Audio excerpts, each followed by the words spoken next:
Je parle de l'éveil de conscience. Voilà. L'éveil des consciences, voilà. La spiritualité, voilà, c'est ton domaine de prédilection. Voilà. La Terre, c'est un endroit, ce qu'il faut retenir, c'est que vraiment la Terre est un endroit stratégique et qu'elle fait l'objet de nombreuses convoitises, justement, de beaucoup d'espèces. Donc en fait, c'est l'inverse. Plus tu manges des produits animaux, plus tu es malade. Voilà, les lentilles, je les aime bien avec des petits lardons. Ouais, mais c'est pas des lardons, c'est des bouts d'un animal trucidé. Ah, tu vois, tu détruis le rêve, là. Il y a des concerts de plantes comme ça. Mais là, Alors, c'est un scoop, ça, ce que non, vraiment. Des plantes musiciennes. Ouais. Mais oui, la musique, c'est utilisé. Donc, par exemple, tout ce qui est Rihanna, etc., Lady Gaga. Donc ça, tu sais bien, voilà. Ouais. Donc ça, ces personnes-là, ce qu'il faut savoir, c'est qu'elles sont toutes sous contrôle mental. Donc ça, on parle même plus des implants. Elles sont des dissociations de personnalité. Bonsoir, bienvenue sur la Libre Antenne, comme presque tous les soirs, 21h, minuit, sur metatv.org, c'est la saison 2. Et ce soir, on est avec nous comme invité Laura Marie. Bonsoir Laura. Bonsoir Tepa.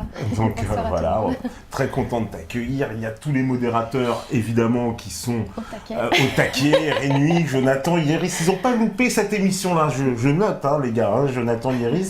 Hein, vous n'avez pas loupé là. Hein, là, vous êtes bien présent. Alors bonsoir à la régie, bien sûr, il y a Steph. Bonsoir à tous les métanotes connectés. Puis ils sont nombreux aussi quand même, Anarchique, Sucre Candia, One Steel One, voilà, Gâche Espoir, Ganondor, Violou, Lionpart, Dams, Abekoum, Brahms, Mick, Parisis, Nostou, Le Robin, Fange de Brie, Balzin, Erani, Vanopap, Spoufel, voilà, Monsieur Pringles, El Benito, Néo, Émilie. Ah voilà, il y a une fille quand même, Émilie. Parce que c'est vrai, malheureusement, il n'y a pas assez de présence féminine hein, sur MetaTV. On nous le faisait remarquer, ah une fille à MetaTV, mon Dieu. Parce que c'est vrai qu'il y a moins d'invités filles. Comment se fait-ce? Bah, c'est vrai que... Sans jeu de mots, hein, parce que non, mais je les connais, ils sont derrière là. C'est vrai que les sujets que vous abordez, je pense que sont quand même assez masculins, puisqu'ils sont assez... c'est des sujets de société assez difficiles, donc il y a peut-être moins de femmes qui veulent se lancer dans l'arène et puis parler de ces sujets-là. Je pense que c'est ça. Après, là, au niveau spiritualité, c'est vrai qu'il y a plus... peut-être il y aurait plus de femmes qui pourraient en parler, ça c'est sûr. Ouais. Ah bah, c'est pour ça qu'on est bien content de t'accueillir dans l'arène, nous, puisque toi tu as accepté de te lancer. Alors, Laura, il faut que je remonte mon micro, voilà. Donc, justement, alors, pour te présenter, toi, tu es une... Allez, j'aime pas le mot, mais si on le dit, spécialiste. Non, Ouais, non, ça fait... Non, pas spécialiste, mais bon, Voilà, je parle de l'éveil de conscience. Voilà, l'éveil des consciences, voilà. La spiritualité, voilà, c'est ton domaine de prédilection.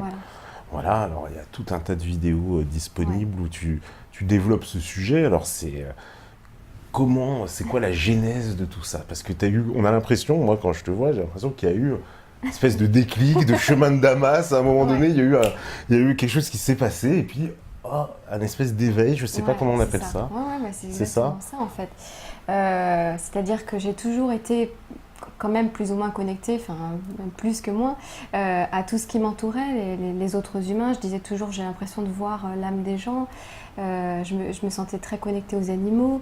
J'étais ce qu'on appelle un enfant hypersensible. Donc c'est-à-dire que quand on est hypersensible, tous nos sens sont développés. Donc c'est-à-dire l'ouïe, l'odorat, le toucher, le goût, la vue. Tous nos sens sont décuplés. Donc j'avais beaucoup de difficultés à l'école puisque je ressentais tout avec les autres enfants et puis j'aimais pas l'injustice, toutes ces choses-là. En fait, j'étais vraiment très sensible. Après on grandit, on apprend à se renforcer, on rentre dans le monde du travail, mais au fond de nous, on sent quand même qu'il y a quelque chose qui cloche dans cette société, bien sûr, sinon tu ferais pas non plus cette émission. Donc on met un peu tout ça de côté pour essayer de rentrer dans la société et puis de s'adapter tant bien que mal, tant qu'on peut. Et puis, mais voilà, il y a une sorte d'appel à l'intérieur de nous qu'on n'arrive pas à mettre de côté. Et cet appel-là est vraiment ressorti profondément, en fait, du plus profond de moi. C'était il y a à peu près 2 ans. Enfin, c'était vraiment fin 2012, justement. qui correspond à cette époque justement où on dit la fin du monde. La fameuse fin du monde, changement de paradigme. Voilà, donc c'est vraiment arrivé à ce moment-là.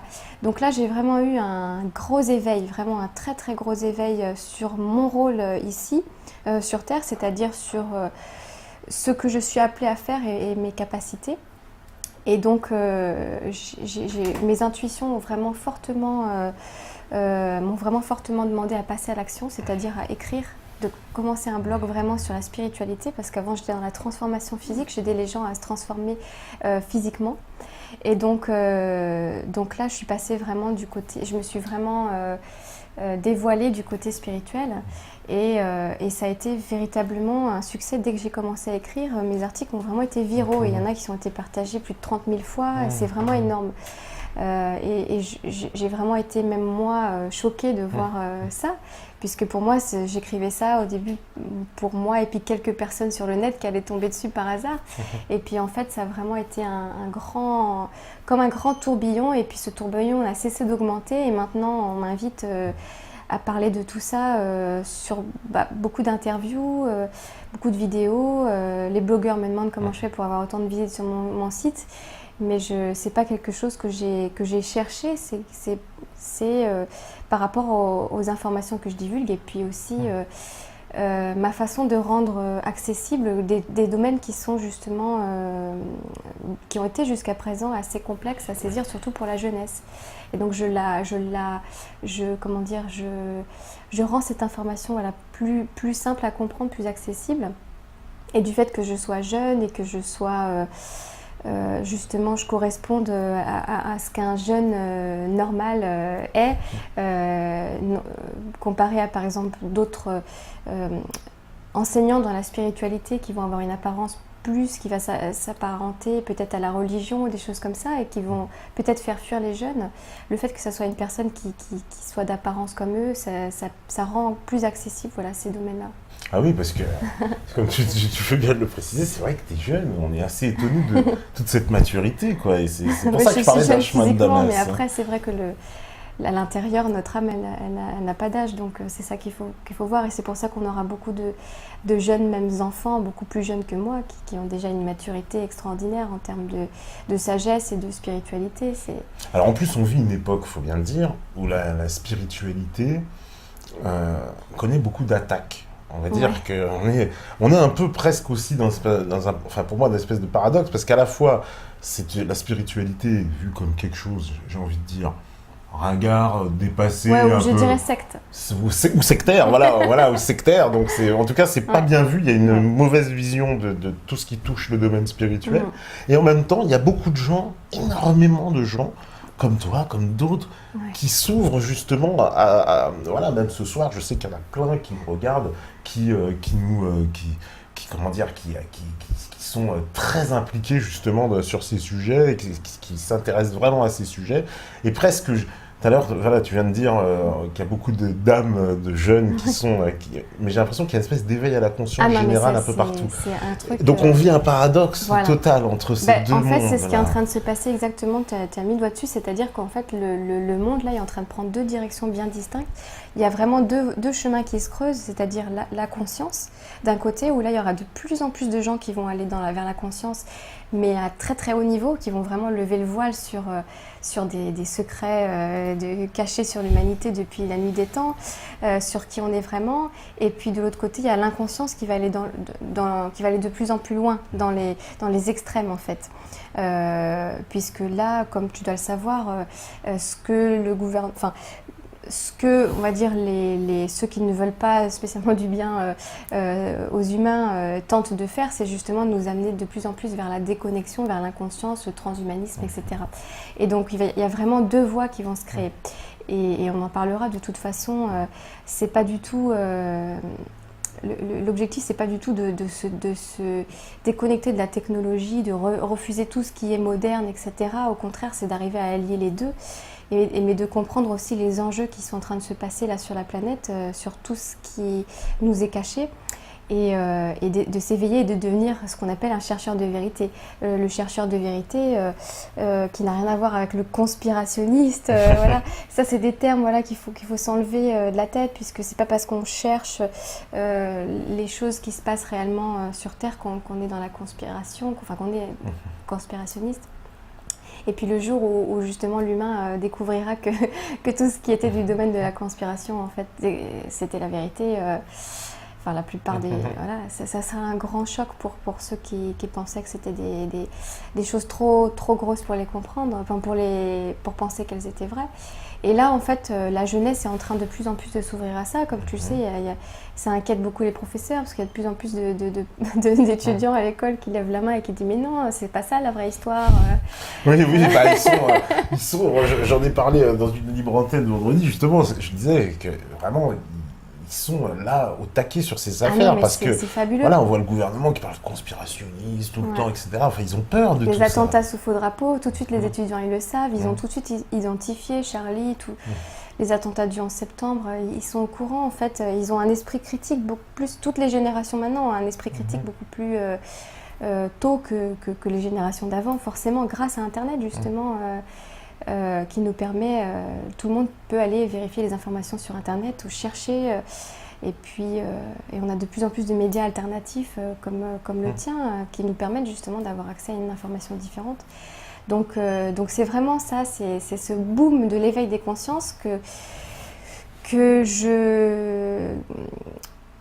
Alors, je ne vais pas dire représente parce que je ne suis pas la seule, mais je fais partie des personnes qui représentent ce boom de l'éveil et qui guident toute cette jeunesse qui s'éveille à tout ça et qui est un peu perdue et qui n'arrive pas à mettre des mots sur ce qu'elle ressent. Et donc, j'écris des articles qui permettent de guider les gens sur mettre des mots sur leur ressenti.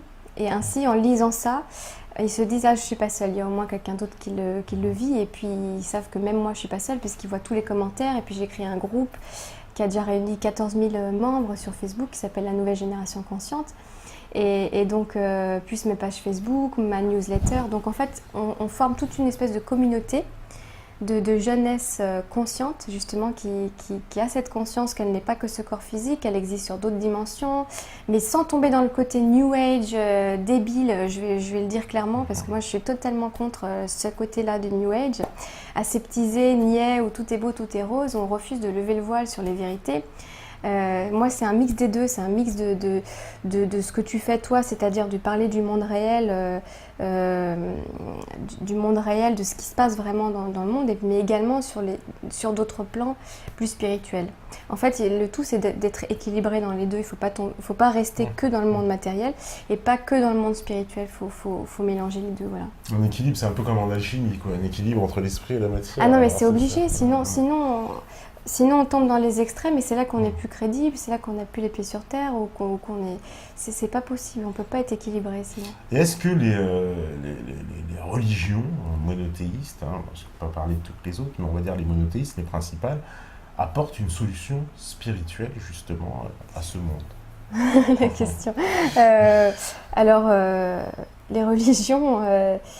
elles partaient toutes de vrais enseignements. De toute façon, les prophètes qui ont existé, qui sont à la base de ces religions, mais qui n'ont pas, eux, souhaité créer ces religions. C'est après d'autres humains qui ont comment dire, cousu des choses tout autour de ces prophètes. Mais à la base, un enseignement comme tu ne tueras point ou tu ne feras pas... à quelqu'un d'autre ce que tu n'as pas envie qu'on te fasse à toi. Ce sont des enseignements vrais. Après, c'est qu'il y a des choses qui ont été cousues tout autour, qui ont emprisonné, enfermé, mis dans des dogmes les humains. C'est ça qui est pas bon. Et c'est la même chose qu'on constate aussi dans le New Age. C'est à partir du moment où on enferme un humain dans un dogme, où il doit penser d'une certaine manière, où il n'est plus libre d'agir, de s'habiller, de penser comme il le souhaite, là c'est que c'est pas bon. Parce que le New Age, alors, il y a beaucoup de notre public, de métanotes parmi qui nous regardent, eux pensent que le New Age, beaucoup, à chaque fois que je discute, c'est une façon en fait de substituer un peu de se substituer aux anciennes religions et d'apporter une espèce de nouvelle religion. Mais ils ont raison. Ils ont raison. Voilà. Le New Age, ce n'est pas que positif, c'est-à-dire qu'il y a les deux. En fait, c'est comme les religions. Dans le New Age, il y a des vérités, c'est-à-dire que les enseignements New Age, on crée notre réalité, l'énergie, les fréquences vibratoires, la vibration, tout ça c'est réel. Mais ça a été détourné pour créer une sorte encore de dogme comme les religions, pour que les gens, une fois qu'ils soient dedans, eh ben, ils ne pensent plus par eux-mêmes et puis ils essayent d'appliquer justement encore des enseignements, comme dans la religion, des choses sectaires. Donc c'est tout à fait vrai. Il faut pas tomber là-dedans. Mais maintenant, le piège, parce qu'ils sont très malins, ceux qui ont créé ça, l'enfermement du New Age, ils s'en servent aussi de l'autre côté pour dire « Ah, n'écoutez pas ces choses-là, c'est du New Age ». Donc du coup, on ne prend pas non plus le bon du New Age. D'accord. Parce que, est-ce qu'il y a un paradoxe dans le mot New Age ? Parce que moi, quand j'entends New Age, c'est Nouvel Âge, voilà. Alors qu'au finalement, ce sont des vieilles sciences et des vieux savoirs. Ça, c'est vrai. Ouais, mais ça correspond par rapport à cet événement, à cette période que là, on est en train de vivre justement depuis 2012. Ah, donc une espèce de résurrection d'un ancien âge sur un nouveau, quelque part. Plutôt la fin d'un ancien monde qui était basé sur la corruption, le mensonge, les vérités, pas les vérités, mais enfin oui, les vérités cachées. Et les mensonges cachés.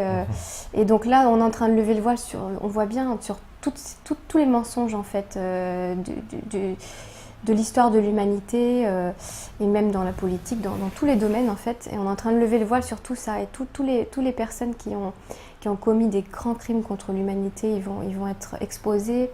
Et puis toutes les vérités sur qui on est vraiment, sur nos origines, sur la vie extraterrestre, elle est en train de percer de plus en plus. Et c'est de plus, comment dire, c'est de plus en plus courant et ça vient de plus en plus jeune chez les gens en fait. Comme je le disais, maintenant les jeunes directement s'intéressent à la vie extraterrestre, connaissent les noms des différentes races qui peuplent qui nous visitent depuis la nuit des temps et puis qui nous ont même qui ont contribué à nous créer génétiquement. Et donc ça, c'est de plus en plus connu et donc voilà, c'est fabuleux parce que c'est une nouvelle ère justement où on est en train de construire un nouveau monde et on est en train de lever le voile sur l'ancien monde. Et en fait, tout est en train de s'effriter, on le sent, tout cet ancien système. Alors effectivement, il y a l'effondrement du système actuel. Est-ce que, comme tu viens de dire, qu'il y aurait eu la participation génétique à notre construction par des races extraterrestres, est-ce que ça c'est pas en opposition totale avec les pensées justement des croyants, oui. Je pense aux musulmans, aux chrétiens qui vont nous tomber dessus dans pas longtemps après que tu aies dit ça. Donc, est-ce que justement ça c'est... parce qu'il va y avoir un combat entre les deux pensées, comment ça peut se passer? Ah oui. En fait, c'est tellement complexe ce sujet. Enfin, c'est simple et à la fois complexe, mais parce qu'on justement, depuis le début, il y a tellement eu de croyances, il y a tellement eu de faux messages, de faux dogmes, que c'est très dur pour l'être humain de sortir de tout ça, d'arriver à tout remettre en place dans sa tête. Et encore une fois, toutes les vérités sont aussi détournées, donc c'est-à-dire que oui, même cette vérité-là, elle va être utilisée pour justement, peut-être beaucoup de tes invités en ont déjà parlé, mais créer ce fameux nouvel ordre mondial. Donc c'est-à-dire qu'ils veulent aussi créer une justement religion mondiale, rassembler tout, faire chuter les religions pour créer une seule commune. Donc il y a beaucoup de pièges en fait à tous les niveaux. Mais en tout cas, toute l'histoire de l'évolution, qu'on provient du singe, de Darwin, tout ça c'est des choses, maintenant on a suffisamment de preuves qui démontrent que c'est totalement erroné et puis que Darwin faisait partie justement des gens qui ont manipulé l'humanité, lui-même en étant peut-être aussi manipulé, mais avec la fameuse histoire du chaînon manquant, il y a beaucoup maintenant d'historiens ou d'archéologues qui ont retrouvé des vestiges de corps humanoïdes qui faisaient plusieurs mètres de plusieurs, allez, on va dire 7 mètres de haut, notamment Michael Tellinger, je ne sais pas si tu le connais. Donc il y a beaucoup de chercheurs maintenant qui démontrent que l'origine de l'humanité qu'on nous a donnée est erronée. Ça ne veut pas dire qu'il n'y a pas un Dieu créateur, qu'il y a pas...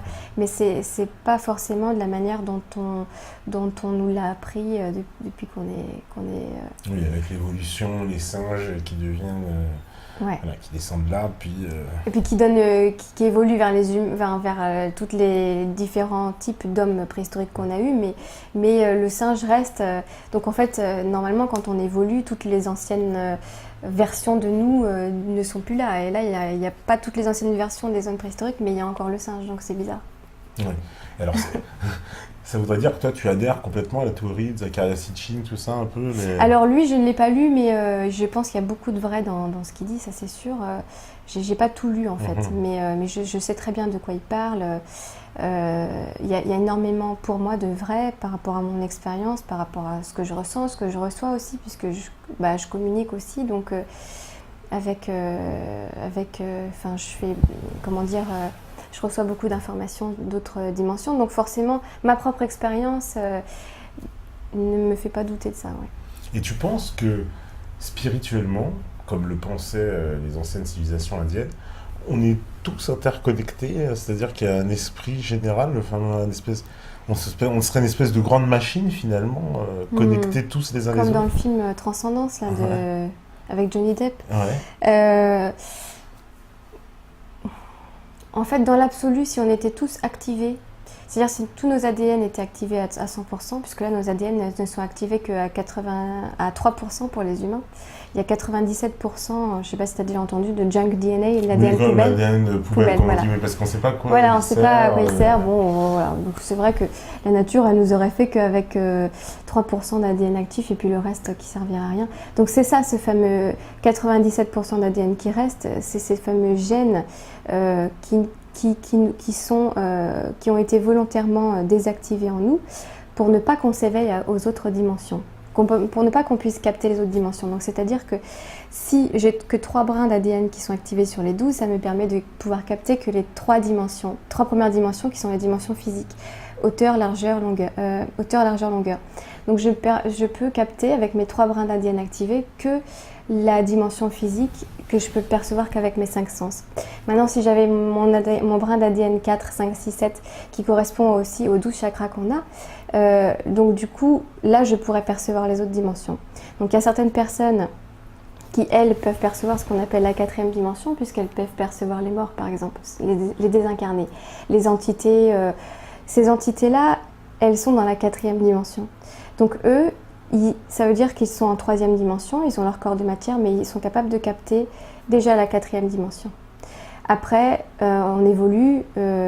Si on continue sur ce chemin-là, on cherche à évoluer en augmentant sa vibration, en augmentant son hygiène de vie, en se développant spirituellement, en faisant vraiment un travail complet, on peut justement réactiver ces brins d'ADN et puis arriver à capter les autres dimensions. Et c'est ça l'objectif en fait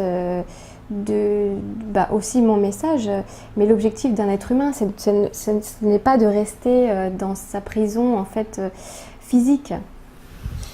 Mais ça veut dire quoi? Ça veut dire que ce sont entre guillemets, nos créateurs, les personnes qui ont traficoté avec notre ADN, qui ont créé ça. C'est qui a bloqué cet ADN là? Alors ce sont les civilisations qui n'ont pas les intérêts des humains, les meilleurs intérêts des humains à l'esprit.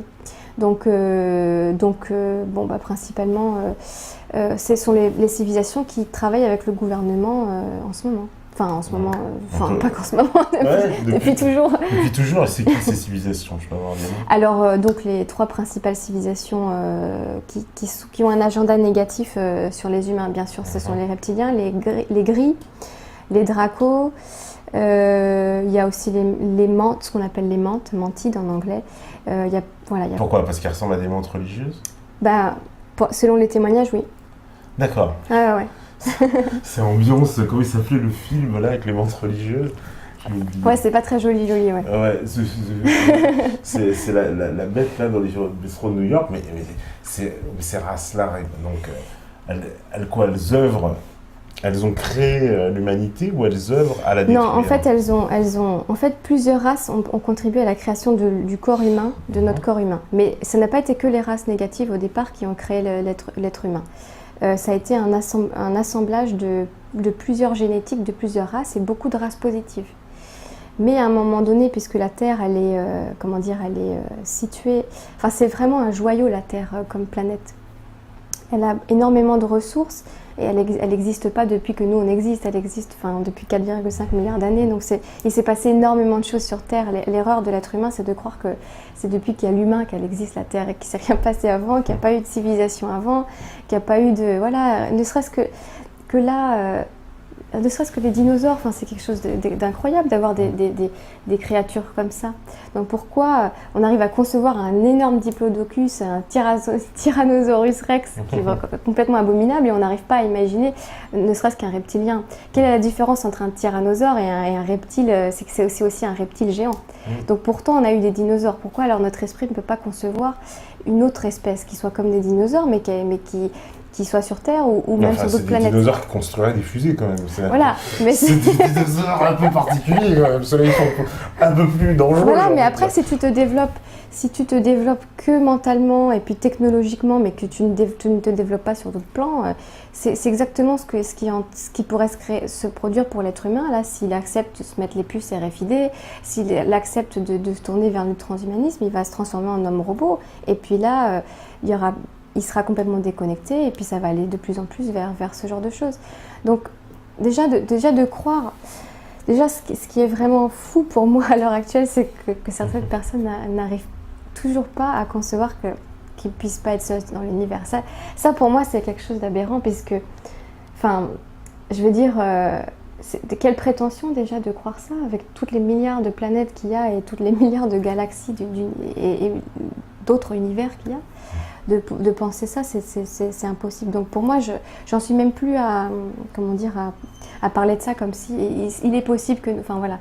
pour moi, c'est plus du tout une question à démontrer ou quoi que ce soit, mais c'est pour ça que c'est important que la plupart des gens fassent des recherches là-dessus, puisque ça va à l'encontre de ce qu'on a appris et donc on est obligé de passer au-delà de notre zone de confort et puis de nos croyances. On a été complètement conditionnés, on est dans un conditionnement total.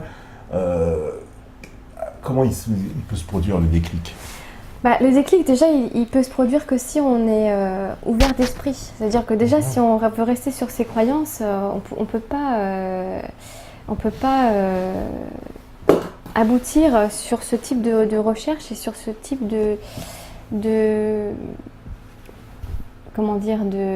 conclusion et puis ou plutôt de recherche, parce que conclusion ça veut dire qu'on est à la fin d'une recherche, mais il faut vraiment être ouvert et puis se dire que tout ce qu'on peut concevoir, ça ne veut pas dire que c'est la limite de ce qui peut exister.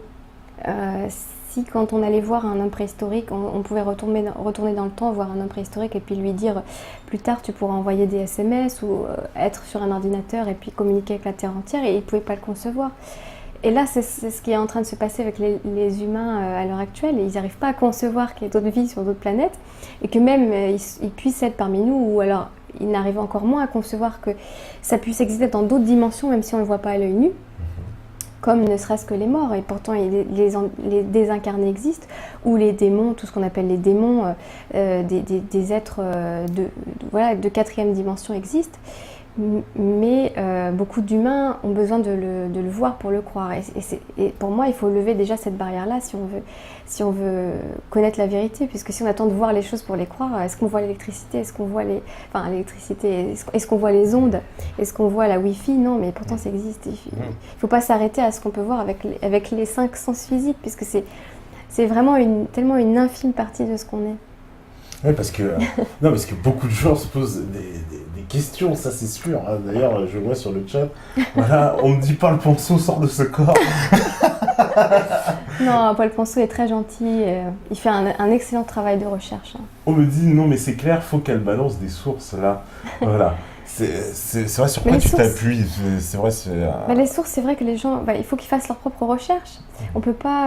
alors, ceux qui parlent justement de l'origine de l'humanité, alors il y a Michael Tellinger, ceux qui parlent vraiment, principalement des reptiliens, il y a David Icke, bien sûr. Il est excellent. Voilà, qu'est-ce qu'il y a d'autre? Maintenant, un politicien qui commence à parler de tout ça ouvertement, dont la mère travaillait pour MI5 et puis son grand-père MI6, c'est Simon Parkes. Il est vraiment excellent. Donc lui, c'est un homme politique anglais qui maintenant parle ouvertement de tout ça. Il a décidé de tout dire, alors qu'il est homme politique encore. Il a décidé de tout dire sur les échanges avec le gouvernement et les extraterrestres. Lui-même a été élevé par justement une des races extraterrestres. Et donc, du coup, il a décidé de tout dire. Et puis, c'est absolument fabuleux ce qu'il transmet. Également, c'est quoi, c'est un Britannique Ouais, c'est un Anglais. Simon Parkes, Parkes. Également, Paul Hellyer, le Premier ministre l'ancien Premier ministre canadien de la Défense du Canada. Donc, c'est quand même des sources, c'est quand même des gens qui travaillent dans l'armée, dans la défense depuis longtemps et qui ont eux-mêmes eu des expérimentations, enfin des expériences plutôt. Paul Hellyer, on le met tout de suite évidemment. Rôdeur aussi, oui, on en parle de Rôdeur. Il y en a énormément Maintenant, si on ne veut pas croire ça, on va trouver toutes les preuves et on va trouver toutes les excuses, je dirais, pour dire oui, mais de quelle source, oui, mais. Il n'y a que quand on veut pas vraiment creuser le sujet de manière ouverte qu'on va avoir ce parce que ce sujet-là, tu comprends, il provoque à chaque fois des tonnes de réactions. Évidemment, tout de suite sur le chat, on me dit, je parle des reptiliens, etc. Mais c'est-à-dire que ce sujet fait tout de suite bondir. Moi, ça me fait rigoler parce qu'en fait, quand on a la vision vue d'en haut et puis qu'on sait de quoi on parle, en fait, on comprend, moi je comprends, j'en veux même pas aux gens qui réagissent comme ça me fait rigoler parce que c'est pas méchant et puis des fois si, ça peut être méchant sur certaines personnes, mais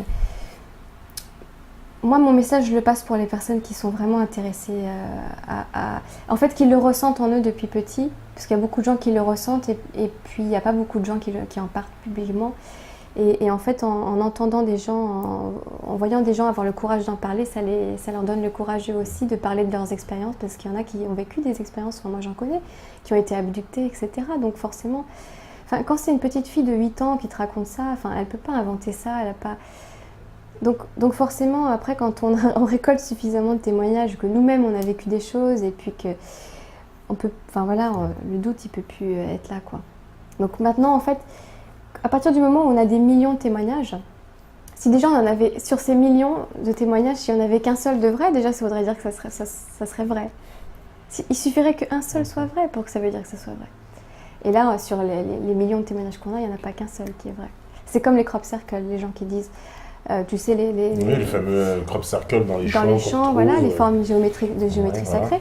Les gens disent, ah oui, mais celui-là il est faux, celui-là il est faux, celui-là il est faux. Mais sur les milliers qu'il y a, il suffit qu'il y en ait un seul de vrai pour que ça veuille dire que ça vaut le coup de se pencher sur la question. Il suffit d'un seul pour que ça veuille dire que ça existe. Et là, en l'occurrence, il n'y en a pas qu'un seul qui est vrai. Quand c'est sur des centaines de mètres. C'est quoi les crop circles? Parce que ça, j'arrive pas à avoir d'explication. À chaque fois, je pose la question, même Jacques Grimaud, il m'a pas bien répondu. Ah ouais, alors, pour moi, c'est simple, c'est des vibrations. En fait, tout est vibration, c'est-à-dire que ma voix, elle émet une vibration, notre corps, il émet une vibration, l'énergie, mon eau, elle a une vibration, chaque aliment a une vibration, et chaque forme aussi a une vibration. Et ça, ceux qui sont dans les gouvernements... on va dire dans tout ce qui est sciences occultes, ils le savent parfaitement, donc c'est-à-dire qu'ils vont utiliser justement les symboles, donc tous les logos de franc-maçonnerie, les choses comme ça, dans leurs rituels, tu sais, pour justement... Ils jouent de ça, tu veux dire. Ah, mais ils utilisent les symboles, mais dans l'autre sens, c'est-à-dire que ça peut envoyer une certaine fréquence sur la Terre, ça peut ouvrir certaines portes sur d'autres dimensions, et puis ça permet d'invoquer certaines entités s'il y a une certaine vibration. Donc tout ça, c'est très connu c'est pour ça que ça me fait rigoler, parce que mais de l'élite, et puis de tous ceux qui pratiquent la magie noire ou la magie blanche, tous ceux qui s'intéressent vraiment à tout ce qui est occulte connaissent déjà ça depuis très longtemps, et donc c'est pour ça que c'est rigolo, puisque c'est tellement plus un secret en fait. Donc chaque forme en fait émet une vibration. Donc si on utilise ça à l'inverse, c'est comme la musique, c'est comme les notes de musique. Si on utilise attention, ton micro est tombé. Si tu utilises cette technique-là pour justement émettre des vibrations positives sur Terre, donc là tu peux faire vraiment des choses extraordinaires. Donc les crop circles ne proviennent pas tous des mêmes origines, mais ceux qui sont là avec des formes de géométrie sacrée vraiment parfaites sont là justement pour mettre une empreinte énergétique, envoyer une vibration vraiment très forte sur la Terre avec cette forme géométrique-là qui est vraiment ancrée dans la Terre. Donc, typiquement, si j'avais une fleur de vie sur moi, par exemple en collier, ça me procurerait une certaine vibration, une certaine fréquence. Ça pourrait me protéger, ou voilà, ça émettrait une certaine vibration. Après, si on le fait vraiment en géant sur des centaines de mètres sur la Terre, c'est ce que ça fait sur la Terre. Ça procure. Qui fait ça Eh ben, donc c'est certaines civilisations extraterrestres qui sont là pour justement aider la Terre à augmenter sa vibration, puisque là tout est fait pour diminuer la vibration de la Terre avec les fréquences envoyées par la musique, par les ondes, la technologie, les chemtrails, tu sais, tout ce qui est envoyé dans le ciel. Donc tout est fait pour maintenir la Terre vraiment dans une vibration très très basse, pour que l'humain ait la tête sous l'eau. Et il y a des aides extérieures, au même titre qu'il y en a qui sont là pour maintenir la tête des humains sous l'eau, il y en a qui sont là pour les aider à lever la tête. Et qui envoie des petits signes comme ça, plutôt des gros signes, mais que quand on ne veut pas voir quelque chose, même ça a beau faire des centaines de mètres, quand on ne veut pas le voir, on ne le voit pas. Mais quand on commence à s'y intéresser, et puis qu'on va à l'intérieur de ces crop circles avec des appareils technologiques et qu'on se rend compte qu'en fait ça explose, les GPS explosent, des appareils qui permettent de mesurer les vibrations et qu'on voit l'aiguille qui va à fond. Il paraît qu'il y a du magnétisme. Mais oui, c'est complètement. Donc du coup, voilà. Les plantes aussi sont courbées d'une certaine façon. Qui est totalement différente. Et elles ne sont pas cassées du tout comme on croit, elles sont juste courbées, ouais, c'est ça. Voilà, donc en fait, là, on a suffisamment de preuves maintenant pour celui qui veut s'éveiller à tout ça, d'aller chercher là-dedans, de se rendre lui-même sur ces lieux-là, avant de rejeter, de vraiment étudier un minimum le sujet pour avoir un minimum de connaissances là-dessus, quoi. Mais pourquoi il y a cette soudaine, j'ai envie de dire, activité extraterrestre assez intense sur Terre? Il va se passer quelque chose? C'est quoi? Il y a un danger qui nous guetterait tous? C'est quoi? Pourquoi dans notre époque on vit cette suractivité extraterrestre? Tiens, quelqu'un parle de Nassim Haramein que j'ai rencontré justement après-demain à Paris. D'accord. Donc voilà. Donc je voudrais l'inviter d'ailleurs, on me dit ouais. Pourquoi pas. Ouais. Alors attends, ta question c'était pourquoi en ce moment alors c'est tout simple puisque en fait là jusqu'à présent en fait on laissait les humains faire un petit peu ce qu'ils voulaient, mais là le danger c'est l'arme nucléaire comme tu sais. Et à partir du moment où si on utilise l'arme nucléaire sur la Terre, ça va impacter toutes les autres planètes autour. Là, on ne peut plus laisser les humains en fait rester dans leur inconscience et on est obligé de leur apporter d'intervenir. Ces civilisations-là positives envers l'humanité interviennent principalement pour l'arme nucléaire. Donc justement, les collègues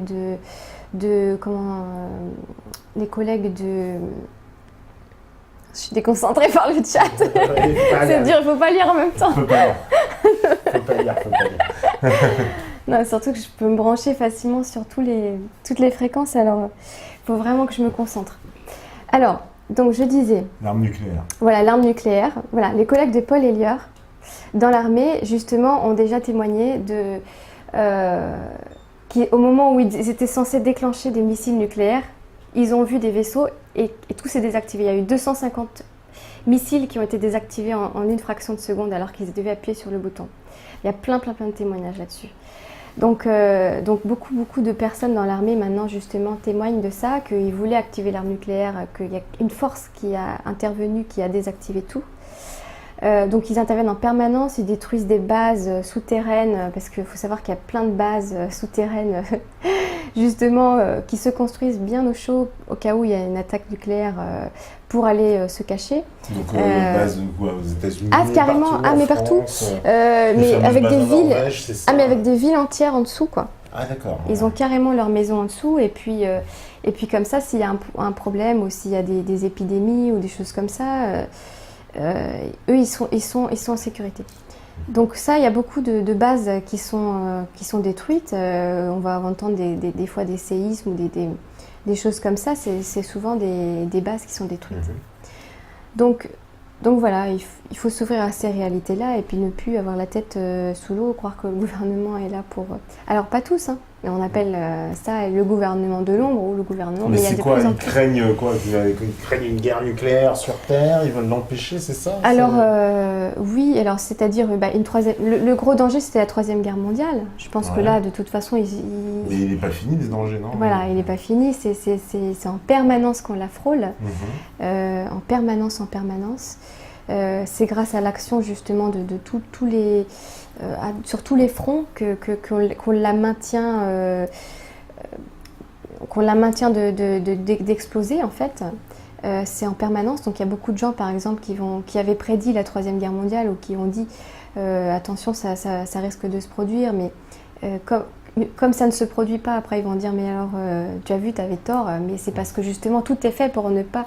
Beaucoup de gens sont envoyés pour ça, beaucoup de gens sont infiltrés dans le gouvernement, beaucoup de gens agissent sur tous les fronts et puis surtout l'aide extérieure comme je disais, pour empêcher. C'est un véritable combat en fait, ce combat qui est là sur Terre, et il est là il existe depuis bien avant la Terre, et puis il est toutes ces planètes, enfin c'est pour ça que ça me fait rigoler, parce que toutes ces planètes qu'on voit, même des planètes avec des cratères comme Mars, c'est le résultat de combats qu'il y a eu, mais largement avant nous en fait.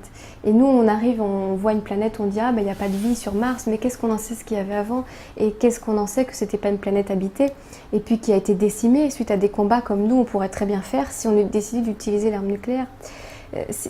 Vu l'avancée technologique qu'on a, la rapidité d'avancer sur ces 100 dernières années, ou surtout 50 dernières années, si on continue à évoluer à cette vitesse-là, dans 100 ans, dans 200 ans, dans 500 ans, ça sera quoi notre technologie?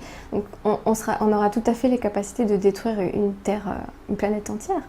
Et après, si jamais tout est décimé, et qu'une autre civilisation dans le futur arrive sur la Terre et puis voit des cratères et voit plus rien, aucune trace de vie, elle dira bah non, il n'y a pas de vie sur Terre. Mais alors que nous, on aura pourtant existé, et puis plein d'autres civilisations. Donc là, en fait, le risque, c'est vraiment la destruction de la Terre. De toute façon, là, ça fait longtemps que la Terre vit à crédit sur ses ressources naturelles, que les humains, vivent à crédit sur la Terre, ses ressources naturelles, puisque ça y est, on utilise plus de ressources qu'il n'y a de disponibles sur la Terre. Oui, les ressources sont... On épuise tout, on détruit les mers, on détruit les animaux, 60 milliards d'animaux massacrés par an, les arbres, on détruit tout en fait, toutes les forêts. Donc là, c'est plus possible. Si on continue comme ça, on n'aura plus d'oxygène, on n'aura plus d'eau potable, on n'aura plus de... Donc en fait, c'est de la logique, ça, il n'y a même pas besoin de croire aux extraterrestres pour voir dans quelle direction on va. Mais voilà, mais dans ce scénario-là, c'est ça, parce que bon... Voilà, donc il y aurait des extraterrestres qui voudraient nous empêcher de faire une guerre nucléaire. Bon, ça, on peut bien le comprendre. Ouais. Mais c'est quoi leur intérêt? Préserver la Terre? Pourquoi? Oui, préserver la Terre, parce qu'en fait, la Terre, c'est vraiment une planète magnifique. À ce point-là? Ah oui. Dans quoi? Dans tout l'univers, on est si singulier? Dans cet univers-là, c'est vraiment une planète qui a fait l'objet de... Cet univers-là, il y aurait d'autres univers? Oui, voilà, il y a d'autres univers. Mais dans cet univers-là et dans ce système solaire-là, principalement, la Terre, c'est vraiment la planète qui fait l'objet comment on appelle ça? De l'attention, en fait. Puisque, justement, parmi notre système solaire, on le voit bien, c'est celle qui a des mers, qui a autant d'espèces animales, enfin, une forme de vie avancée et si développée. Et et puis également, elle est placée à un certain endroit dans le système solaire et dans l'univers qui permet certaines portes, certaines interactions, certains passages. Voilà, bon, ça Ça va paraître de la science-fiction, mais pourtant c'est bien réel. Elle est à un endroit stratégique dans l'univers qui fait, comme on le voit souvent dans les films comme Star Trek, etc. Il y a le trou noir, il y a certains passages, à certains endroits on peut passer. Ça voudrait dire on peut passer d'un univers à l'autre, quoi. Voilà, on peut passer d'une dimension à l'autre. Donc la Terre, c'est un endroit, ce qu'il faut retenir, c'est que vraiment la Terre est un endroit stratégique et qu'elle fait l'objet de nombreuses convoitises, justement, de beaucoup d'espèces, justement par rapport à ça. Et même au sein de la Terre, il y a différentes... tu sais, nous, du point de vue tout en bas, on va se dire ils font la guerre, alors tel pays fait la guerre contre tel pays. Mais en fait, c'est pour d'autres raisons. C'est pas pour les... C'est pour le territoire, mais parce que sur ces territoires-là, il y a justement certaines portes interdimensionnelles. Donc tel pays va vouloir attaquer tel pays. Ça pourrait être par exemple le cas avec la guerre en Irak.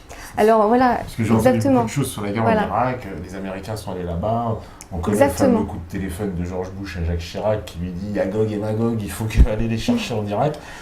Tout ça authentifié par... C'est souvent parce que sur ce terrain-là qu'ils veulent, il y a certaines portes qui permettent à certaines de passer dans d'autres dimensions. Donc en fait, nous, on est le dernier maillon de la chaîne et on va croire que c'est pour des histoires de... je ne sais quoi, politique, alors que c'est économique, alors que c'est un niveau qui va vraiment au-delà de ça. Mais alors ça voudrait dire que, est-ce que parmi nos élites, donc, il y aurait donc ces reptiliens qui seraient là, qui ne seraient pas tous humains, quoi. C'est ça que ça veut dire. Non, parce que moi, si je vais au bout du raisonnement, je me dis, bon, l'humanité est particulièrement mal gérée depuis beaucoup de temps. Au bout d'un moment, est-ce que ce sont vraiment des humains finalement qui gèrent l'humanité, puisque pour être aussi mal géré, il faudrait se dire, la fameuse expression, c'est pas humain, quoi. Ouais. Bah bien sûr. Alors en fait, ce qu'il faut comprendre, déjà l'erreur qu'on commet souvent, c'est de croire qu'on est tous égaux dans le sens que on voit tous les corps humains et de croire que tout ce qui est à l'intérieur de ces corps est égal. C'est-à-dire qu'en fait, on a tous une âme qui est en dehors de ce corps physique, mais cette âme, elle ne provient pas toujours du même endroit. Et cette âme ne vient pas toujours avec le même objectif sur Terre. Donc c'est-à-dire que chaque personne qui s'incarne a un agenda différent. Elle a une mission de vie différente, elle a un rôle différent, elle a une intention différente avant de venir sur Terre. Donc, également, chaque corps physique ne peut pas abriter toutes les âmes. C'est-à-dire que si je proviens d'un certain endroit, par exemple si je suis reptilien, je ne peux pas venir m'incarner dans n'importe quel corps humain à la naissance. Il faut que génétiquement, mon corps soit apte à recevoir cette âme-là. Okay ? Donc c'est pour ça, c'est ça qu'on appelle les Illuminati. C'est très simple à comprendre. Les Illuminati, ce sont des lignées qui ont conservé une certaine génétique propice à recevoir justement des âmes principalement reptiliennes. Et donc c'est pour ça qu'ils se reproduisent qu'entre eux, de manière à ce que les corps physiques soient aptes à recevoir ces entités-là. Parce qu'une autre âme qui proviendrait d'un autre endroit ne pourrait pas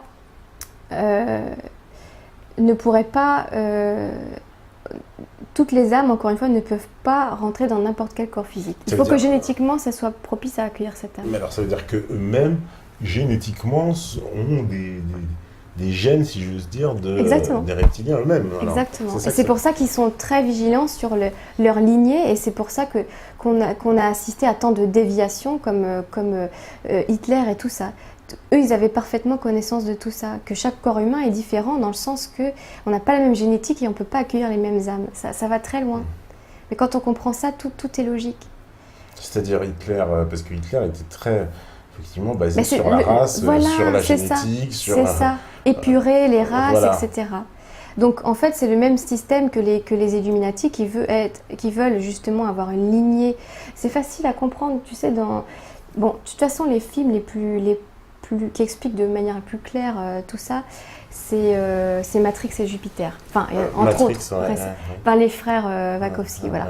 Donc Matrix, ça explique tout à fait la réalité dans laquelle on vit. On vit dans une matrice, c'est-à-dire que justement, ces entités ont créé une matrice. Tout autour de la Terre, il y a une matrice qui fait que ça bloque les âmes et ça oblige les âmes à se réincarner sans arrêt, avec le phénomène du karma, etc. Comme donc, chez les hindouistes qui sont très basés là-dessus, quoi. Les âmes voilà, bon. créées qui viennent sur Terre. Alors après, donc nous, on voit bien dans Matrix quand Neo est dans son vaisseau avec son équipe et puis qu'il va intentionnellement dans la matrice parce que lui, il a conscience, il a réussi à s'en sortir, il s'est débranché. Tu te souviens du film Bien Matrix? sûr. Donc il s'est débranché. Et alors, une fois qu'on est débranché, donc ça correspond à quand on s'est éveillé à tout ça, qu'on arrive à capter les autres dimensions, on communique avec d'autres dimensions, on voit d'autres dimensions. On a le choix on peut retourner dans la matrice. En fait, comment il faut voir ça? Les dimensions, c'est une question de comment on va focaliser, où est-ce qu'on va focaliser notre attention. Donc là, par exemple, on est en train de se parler dans la 3e dimension, notre âme, elle est focalisée sur la dimension physique. Notre conscience, plutôt, est focalisée sur la dimension physique. Si après, je me focalise sur une autre dimension, j'essaie de voir les désincarnés, si je me focalise, c'est vraiment ça le mot, je mets ma conscience sur une autre dimension, là, je vais pouvoir percevoir une autre dimension. Ou les gens, par exemple, qui perçoivent les auras, etc. Donc, en fait, dans le film Matrix, Neo, quand il est dans son vaisseau, il va décider, quand il est sorti de la matrice, qui s'est débranché, ils vont décider volontairement de retourner dans la matrice, donc dans la 3e dimension, mais consciemment, avec leur conscience, qu'ils ne sont pas ce monde dans lequel que ce n'est pas la réalité, que la réalité est sur leur vaisseau, tu comprends? Et en fait, c'est ça que nous devrions arriver à faire maintenant, si on veut s'en sortir, c'est d'arriver à comprendre qu'on n'est pas que ce corps physique-là, que la réalité-là, elle est certes réelle, mais pas tout à fait réelle, pas comme on l'entend, et d'arriver avec notre conscience de vivre dans ce monde physique-là, tout en sachant qu'on n'est pas que ça, qu'on existe aussi ailleurs. Tu comprends? C'est compliqué à s'imaginer qu'on vivrait donc ici et en même temps dans une autre dimension. Ah bah oui, totalement. Mais on ne contrôle pas ce qui se passe dans l'autre dimension. Parce que là, c'est The Fringe, là, ça me fait penser tout de suite. Là. C'est quoi? C'est une série. Ah, d'accord. Avec plusieurs dimensions, et justement, tu passes d'une dimension à l'autre, et tu vois ton double dans l'autre dimension. Alors, ah bah exactement, c'est-à-dire que moi, le matin, je reçois énormément de messages de gens qui m'ont dit, que la nuit, je viens les voir, je leur donne des messages, on visite certains endroits, etc. À travers les rêves? Ouais, surtout à travers les rêves. Ouais. Donc en fait, la nuit, à partir du moment où on s'endort et qu'on quitte notre corps physique, on va dans plein d'autres dimensions. Voilà. D'accord. C'est-à-dire que la nuit, lorsque je suis en train de rêver, je suis ailleurs, en fait, c'est ça. Mais c'est quoi? C'est mon âme qui est ailleurs? C'est parce que... Ta conscience, ouais. Ton âme et ta conscience, ouais. Et quand je rencontre d'autres gens, les autres gens, ils y sont aussi, ça veut dire? Oui. Parce que des fois, il y a des gens qu'on connaît dans les rêves. Moi, je fais des rêves, je suis avec des gens que je connais, je rencontre d'autres gens que je connais. Alors, ça veut dire que ils sont dans le rêve aussi à ce moment-là? Alors ça, pas forcément. Il y a plusieurs cas. Des fois, tu les rencontres vraiment. Des fois, c'est autre chose. Mais des personnes peuvent arriver à faire ça en faisant ce qu'on appelle soit des projections de conscience, soit des voyages astro. Donc, projection de conscience, c'est-à-dire que tu n'as pas besoin de sortir de ton corps. Là, tu te projettes juste avec ta conscience quelque part. Ou alors, les voyages astro, là, c'est vraiment les personnes qui sortent totalement de leur corps. Leur corps physique, ils arrivent à faire sortir leur âme de leur corps pour aller voyager ou rencontrer d'autres personnes. Ça, mais c'est très courant, ça. C'est très courant, mais c'est-à-dire que tous les humains peuvent le faire? Dans l'absolu, oui. Mais sauf que déjà, il faut y croire pour arriver à le faire. Et puis, ça demande du travail, de la pratique.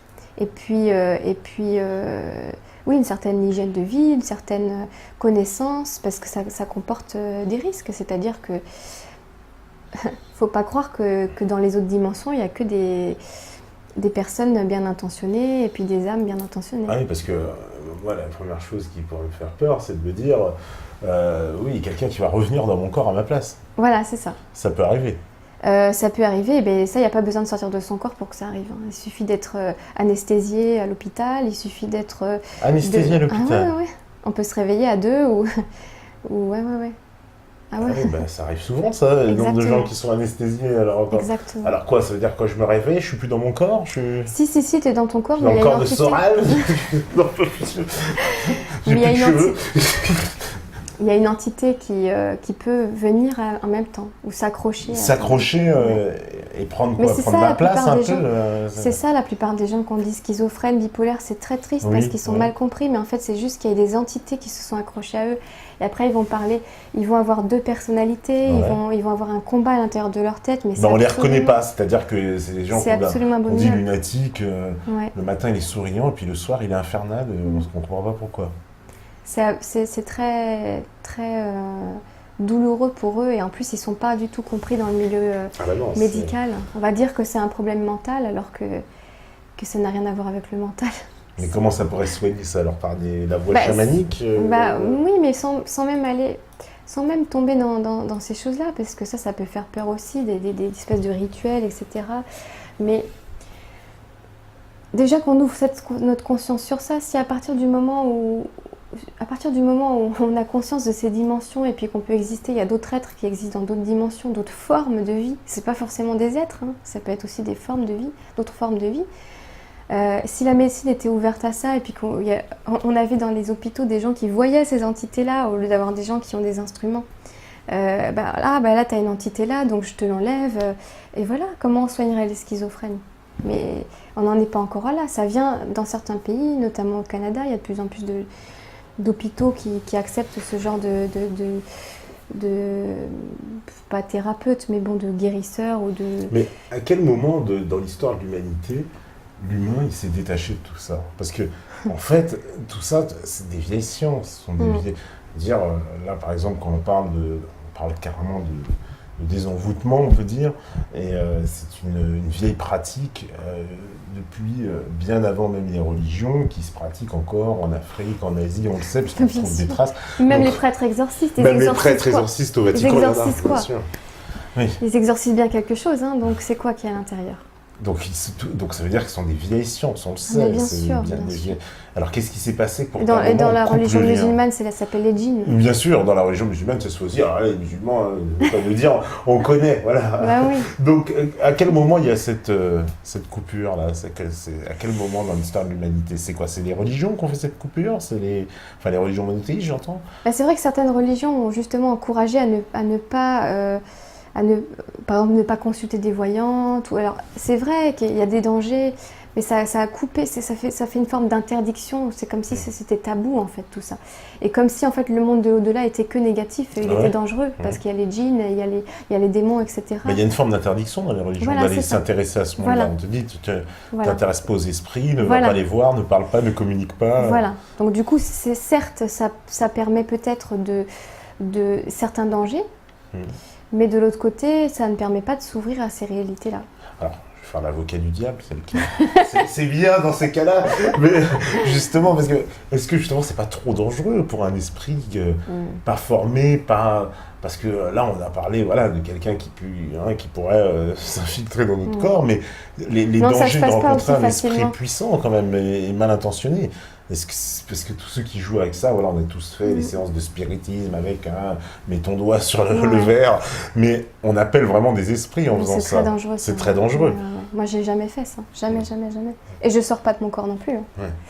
Non. Parce que justement, moi, j'ai conscience des dangers. Moi, mon conseil, c'est de s'y intéresser sans forcément... d'avoir d'abord la connaissance avant de pratiquer. Et de connaître l'ensemble en fait des risques, des avantages, des inconvénients, des dangers, de tout en fait, avant de commencer à pratiquer. Mais déjà juste d'avoir la connaissance de ça permet de prendre du recul sur tellement de choses dans la vie, dans notre quotidien en fait. Ouais. Ça te permet d'avoir du recul en fait. C'est ça qui est important parce que finalement tous les conflits qu'on a, tu sais même quand on va manifester contre ou pour tel ou tel président ou quoi. Finalement, on est toujours dans la matrice. C'est comme si Neo dans Matrix, il rentre, il se débranche, il quitte son vaisseau, il va dans la matrice et puis après, il s'embrouille avec quelqu'un dans la rue en oubliant qu'il est vraiment dans son vaisseau. Et là, on a envie de lui dire, mais Neo, n'oublie pas, tu sais que ça c'est la matrice et tu sais que ça c'est une illusion. Donc en fait, quand on va aller dire voter pour tel président ou tel président, en fait, on est toujours dans la matrice. Et si on veut sortir de tout ça, il faut vraiment voir d'un point de vue tellement plus grand et voir qu'est-ce qu'il y a au-dessus de ça pour arriver à comprendre, en fait. Mais si on continue à se battre dans la matrice, on n'avancera jamais. Enfin, c'est mon point de vue. Eh bien, on va faire une petite pause parce que c'est pile poil l'heure. La régie, elle est prête, les métanotes aussi, parce que de là, je les ai bluffés de 1 minute, parce que sinon, dans 1 minute, c'est eux qu'elle va demander. Voilà, en tout cas, on se rejoint tout de suite. C'est la saison 2, c'est Méta TV. À vous, la régie.